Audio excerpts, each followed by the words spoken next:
సరే లక్ష్మీదేవి ఫోటో తూర్పు దిక్కులో ఏర్పాటు చేసుకోండి. ఫోటో తూర్పు దిక్కులో ఉన్నప్పుడు ఆ తల్లి పడమర వైపు చూస్తూ ఉంటుంది. పడమర వైపు లక్ష్మీదేవి చూస్తూ ఉన్నట్లయితే సమస్త వాస్తు దోషాలను తొలగింపజేసుకొని చక్కటి శుభ ఫలితాలను సిద్ధింపజేసుకోవచ్చు. అదేవిధంగా లక్ష్మీదేవి ఫోటో దక్షిణం దిక్కు వైపు ఉండి ఆ తల్లి ఉత్తరం వైపు చూస్తూ ఉన్నట్లయితే సమస్త సంపదలు కలుగుతాయి. అనేక మార్గాల్లో ధన ఆదాయాన్ని పెంపొందింపజేసుకోవచ్చు. వృధా ఖర్చులు తగ్గిపోతాయి.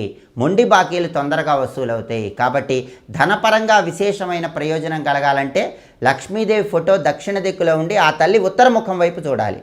ఉత్తర దిక్కు కుబేర స్థానం కాబట్టి ఆ తల్లి ధనప్రాప్తిని కలిగింపజేస్తుంది.